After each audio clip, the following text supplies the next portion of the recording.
selamat sore teman-teman. Sebentar ya, Bu. Oh, belum. Silakan, Bu. Oke. Halo, selamat sore teman-teman. Apa kabarnya? Sehat semua kah? Ya. Sehat, Ibu. Terima kasih. Kita ketemu lagi dalam kegiatan IHT. Pada kesempatan kali ini saya yang bertugas menjadi fasilitatornya. Untuk memulai kegiatan, mari kita bersama-sama berdoa menurut kepercayaan kita masing-masing agar kegiatan ini menjadi hal yang baik bagi kita, bermanfaat bagi kita, juga bermanfaat bagi orang-orang di sekitar kita. Berdoa mulai. Berdoa selesai. Terima kasih teman-teman. Hari ini saya akan coba sampaikan ini dulu, saya buka presentasinya. Teman-teman, sesi hari ini adalah capaian pembelajaran. Coba teman-teman, sebelum kita masuk ke capaian pembelajaran, pembahasan lebih lanjut tentang capaian pembelajaran, teman-teman tentu setiap kali merumuskan RPP, setiap kali akan mengajar, kita akan sampaikan tujuan pembelajarannya dulu kan teman-teman, setuju kan? Bu. Setuju. Nah, saat kita merumuskan tujuan pembelajaran, apakah teman-teman ini pakai pikiran sendiri atau ada ada hal yang kita ambil, ada sumbernya? Ada sumbernya, Bu. Kalau misalnya di K13 ya, sumbernya itu kita itu merumuskan tujuan itu berdasarkan dari indikator ya, Bu. Iya, indikator itu diambil dari kompetensi dasar. Ya, seperti itu, Bu. Oke, terima kasih sayang. Kompetensi dasar itu induknya di mana, teman-teman ya? Kita diskusi bareng deh. Induknya kompetensi dasar itu ada di mana? Kita akan silabus, Bu. Silabus, benar sekali. Ada di silabus. Nah, sama ketika kita belajar di kurikulum sekolah penggerak ini, kita juga punya silabus, tapi ada beberapa istilah-istilah yang berbeda, maka kita pahami bersama supaya kegiatan pembelajaran kita, walaupun dengan kurikulum yang baru, kita bisa berjalan dengan baik. Sesuai dengan pembahasan kita tadi, bahwa yang menjadi hal utamanya adalah silabus, maka di kegiatan kita hari ini saya juga akan mempresentasikan atau memaparkan capaian pembelajaran yang di kurikulum 2013 kita sebut dengan silabus. Kurang lebihnya seperti itu karena ini masih berkembang terus. Nanti pasti kalau ada pemberitahuan lagi, hal baru lagi, tentu akan diberitahu. Jadi supaya memudahkan kita belajar kan kita analogikannya seperti itu saja. Nah, teman-teman, apa tujuan pembelajaran, apa tujuan kegiatan kita hari ini? Tujuannya adalah agar kita sama-sama memahami ruang lingkup capaian pembelajaran, kemudian kita dapat memahami keterkaitan capaian pembelajaran. Sesinya capaian pembelajaran, tujuannya ada 2. Langsung saja karena waktunya sedikit sekali, mudah-mudahan waktunya cukup. Sekarang kita akan membahas tentang rasional capaian pembelajaran. Ada beberapa poin penting yang harus kita pahami di dalam capaian pembelajaran itu yang kita masukkan di dalam apa rasional itu. Yang pertama adalah bahwa kemampuan berbahasa dan bersastra itu menjadi fondasi literasi loh teman-teman. Sebentar, saya habis menjadi literasi.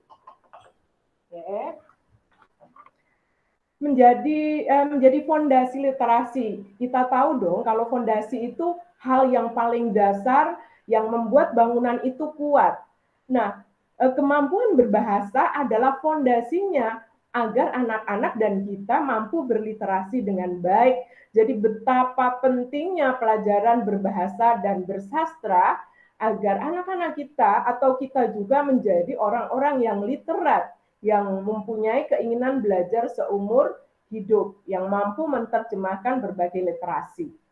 Itu hal umum yang pertama. Kemudian rasional yang kedua adalah bahwa kemampuan literasi itu dikembangkan dalam pembelajaran menyimak, membaca ini membaca dan memirsa, kemudian menulis, berbicara, dan presentasi. Nah, kemampuan literasi apa yang dikembangkan? Menyimak kita tahu dong, kita sangat tahu apa itu menyimak. Kemudian membaca dan memirsa, kalau membaca, memirsa, semuanya pasti teman-teman juga sangat tahu apa itu definisi dari masing-masing kemampuan ini, ya. Jadi kemampuan literasi itu dikembangkan dalam menyimak, membaca, dan memirsa, menulis, berbicara, dan presentasi. Jadi teman-teman nanti pembelajarannya menjadi elemen-elemen seperti ini yang akan kita ajarkan kepada anak didik kita. Kemudian rasional berikutnya adalah bahwa model pembelajaran yang ada di dalam kurikulum sekolah penggerak yang dipaparkan di dalam cakupan pembelajaran adalah model pembelajaran pedagogi genre. Pedagogi genre adalah pembelajaran kontekstual, berbasis kontekstual. Nah, ada 4 tahap yang ada di situ. Tahapannya adalah membangun konteks. Jadi kita sebagai guru bersama-sama membangun konteks anak. Ketika kita mempelajari teks deskripsi, kita bangun dulu pengertian anak tentang teks deskripsi. Kita beri contoh dulu teks-teks deskripsi yang mereka bisa pahami. Ketika konteks anak-anak itu sudah terbangun, oh teks deskripsi itu seperti ini, maka kita masuk ke pemodelan. Pemodelannya apa? Jika di awal kita tujuan pembelajarannya adalah siswa dapat menulis teks deskripsi, maka pemodelannya tentu saja teks deskripsi dengan strukturnya. Anak-anak langsung paham, oh teks deskripsi itu seperti ini. Dilihat di modelnya yang kita berikan, oh strukturnya ada ini. Nah, kemudian barulah ada masuk ke pembimbingan. Pembimbingan itu kalau tidak salah biasanya masuk di dalam kelompok yang bimbing kita kasih tugas karena tujuan pembelajarannya menulis teks deskripsi ya secara kelompok menuliskan atau mendeskripsikan sesuatu di bawah bimbingan kita. Mereka bisa saling membimbing antar teman dan kita juga sebagai guru bisa membimbing sampai di dalam pembimbingan itu mereka bisa presentasi. Sampai presentasi, mereka ngerti di dalam kelompok baru pemandirian, kita beri tugas yang berbeda sesuai dengan tujuan pembelajarannya. Itu pedagogi genre. Tetapi ini bukan satu-satunya teman-teman.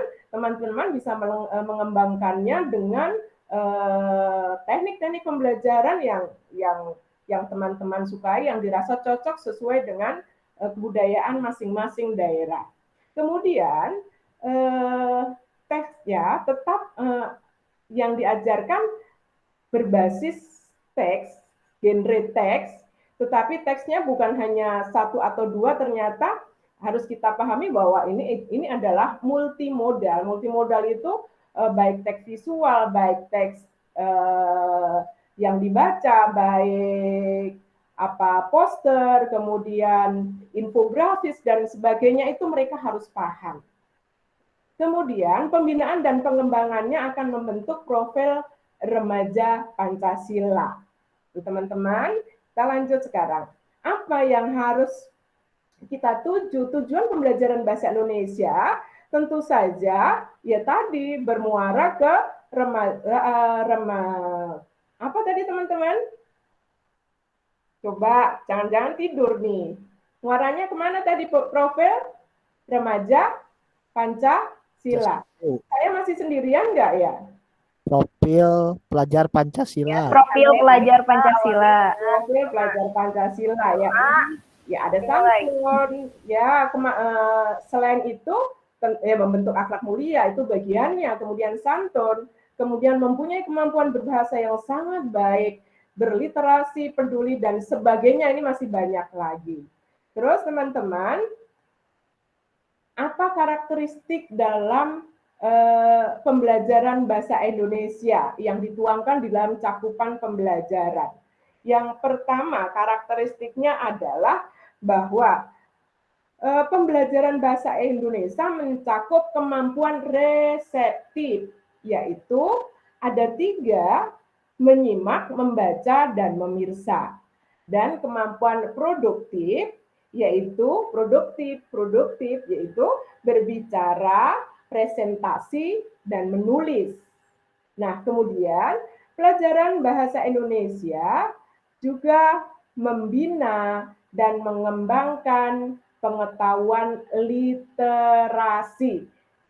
Ini selalu ke sini muaranya teman-teman, kita selalu ke sini. Ingat tadi di awal bahwa pembelajaran bahasa Indonesia itu menjadi fondasi, tahu banget apa itu gunanya fondasi dalam sebuah bangunan. Ini pembelajaran bahasa Indonesia itu hebatnya, kerennya itu seperti itu.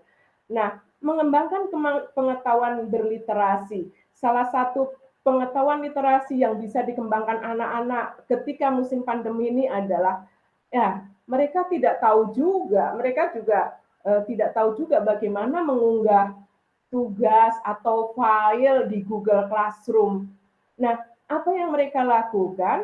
Mereka berliterasi. Berliterasinya apa? Mereka membaca dari berbagai sumber. Mereka mencari tutorial dan sebagainya. Mereka berdiskusi walaupun gaya diskusinya anak-anak remaja lah. Nah, dari membaca, dari melihat, itu akhirnya dia punya pengetahuan siap dan bisa diterapkan. Apa yang bisa diterapkan? Oh, ternyata setelah mereka berliterasi, mereka bisa mengunggah tugas di Google Classroom, mereka bisa mengunggah file, mereka bisa mengunggah video, dan sebagainya. Itu adalah mengarah kepada anak-anak yang literat, ya, berliterasi tinggi, ya teman-teman. Kemudian yang terakhir adalah bahwa capaian pembelajaran ini diuraikan dalam fase. Capaian pembelajaran diuraikan dalam fase. Di dalam bahasa Indonesia, ini capaiannya itu diuraikan dalam 6 fase. A sampai F. A itu untuk anak kira-kira usia SD kelas 1 sampai kelas 2. Dan kita terus itu menanjak sampai yang D. Nah, bagian bahasa Indonesia ini masuk pada fase yang ke D.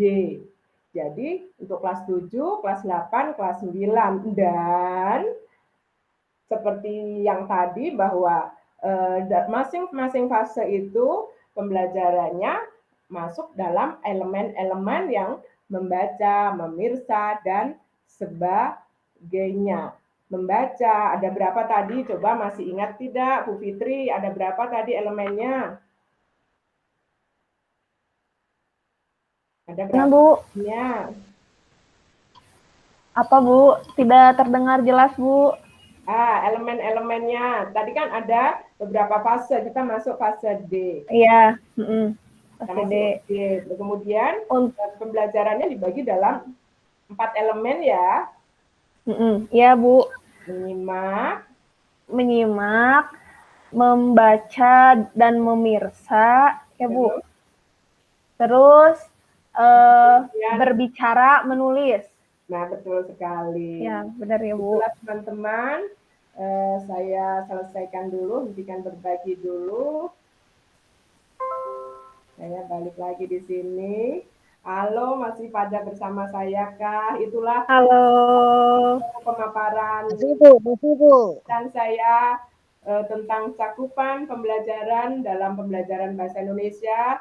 Kita tadi sudah mengetahui rasional pembelajaran bahasa Indonesianya, sudah mengetahui tujuan pembelajaran bahasa Indonesia, karakteristik makpel bahasa Indonesia, capaian pembelajaran pada masing-masing fase. Teman-teman, apakah ada yang ingin menanggapi atau ingin menambahkan? Dipersilahkan sedikit saja. Oh, banyak juga boleh, tapi waktunya nggak cukup. Bagaimana? Sudah jelas, Bu. Sudah Ya. bagus ya. Gampang diterimanya. Sudah, Bu, sudah jelas. Nah, top. Kalau dari saya. Terima kasih. Pak Edi, Pak Rijal, Pak Edi. Baik, teman-teman, kalau begitu. Mantap, Bu, mantap, Bu. Oke, waktunya juga sudah di akhir, maka mudah-mudahan kegiatan ini bisa menjadi berkah bagi kita semuanya ya. Bisa kita terapkan dalam kehidupan kita sebagai guru, kita bisa menjadi guru yang menyenangkan, dirindukan anak, ya selalu dirindukan anak, menjadi berkah, berguna bagi sesama. Kita akan belajar terus, jangan lupa profil pelajar Pancasila itu salah satunya ya kita menjadi generasi yang literat, walaupun tua kita tetap literat. Mari kita tutup kegiatan kita dengan berdoa. Mari berdoa.